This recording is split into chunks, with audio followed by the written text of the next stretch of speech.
Bom dia a todos. Eu estou em deslocamento para o presídio Ribeirão das Neves, em razão da decisão do Supremo Tribunal Federal, que hoje proíbe os condenados pelo Tribunal do Júri de recorrer em liberdade. E um outro tema está agitando o cenário jurídico no Brasil, que também foi pautado ontem pelo STF, que começou a julgar se é possível um novo júri em caso de absolvição que contraria as provas do processo. Parece polêmico, não é? Mas nós vamos entender o que está acontecendo. Tudo começou quando um homem ele foi levado a julgamento por tentativa de homicídio. O conselho de sentença, que são os jurados, reconheceu tanto a materialidade quanto a autoria do crime. Ou seja, ficou claro que o fato ocorreu e que esse homem, era o autor. Ele teria praticado aquela suposta tentativa de homicídio. Mas ainda assim, os jurados decidiram absolvê-lo. E por quê? Porque a vítima ela havia sido responsável pelo homicídio do enteado do acusado. O júri, nesse caso, optou pela clemência. O Tribunal de Justiça de Minas Gerais, ao revisar o caso, manteve a absolvição. Segundo o Tribunal de Justiça de Minas Gerais, a soberania do júri é fundamental.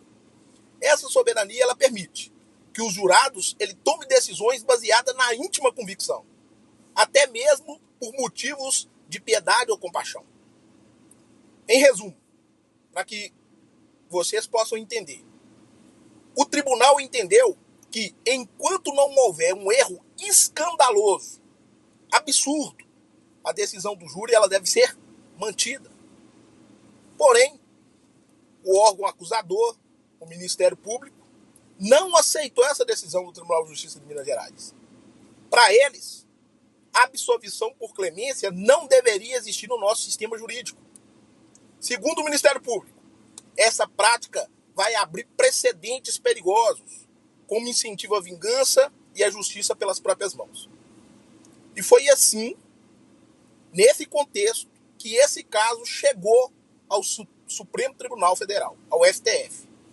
Agora o STF ele está discutindo se o júri ele pode ou não absolver alguém apenas com base no quesito genérico. Aquele que permite a absolvição sem motivação formal, até mesmo por clemência. Ou seja, a defesa técnica ela pode sustentar no tribunal do júri teses que não indique, não peça a absolvição, mas ainda assim os jurados podem absolver baseado nesse quesito. E é isso que o Supremo Tribunal Federal está julgando. O relator do caso é o ministro Gilmar Mendes, e ele trouxe uma reflexão importante. Será que essa soberania do júri ela pode ser mantida, mesmo quando a decisão parece ir contra as provas do processo? A discussão ela é densa, não é algo simples. Defensores da soberania do júri argumentam que isso é uma peça essencial do poder do povo. Uma maneira que garante que os cidadãos participem ativamente da justiça. Já aqueles que defendem o controle judicial sobre essas decisões emanadas do tribunal do júri acreditam que em situações de flagrante injustiça, como em absolvições que ignoram as provas claras do processo, o tribunal ele deve intervir. Em suas manifestações, os procuradores e advogados trouxeram diferentes pontos de vista nesse julgado. Enquanto o Ministério Público defende que a vida, principalmente de populações vulneráveis, como negros e pobres, deve ser protegida com rigor, outros acreditam que limitar a soberania do júri pode prejudicar o papel da defesa, principalmente em casos de novo julgamento. Há também um alerta importante que nós devemos ficar atentos. Será que, ao permitir novas revisões em decisões do júri, o processo não estaria se tornando mais punitivo? Como um mecanismo de repressão? Sem considerar as nuances que os jurados capturaram durante os debates no plenário que não estão registradas no processo, nas peças do processo? Essa é a questão. O resultado desse julgamento terá um impacto imenso no nosso sistema de justiça criminal, principalmente para advogados como eu, que são atuantes no Tribunal do Júri. O STF deve decidir se a soberania do júri pode ou não ser relativizada.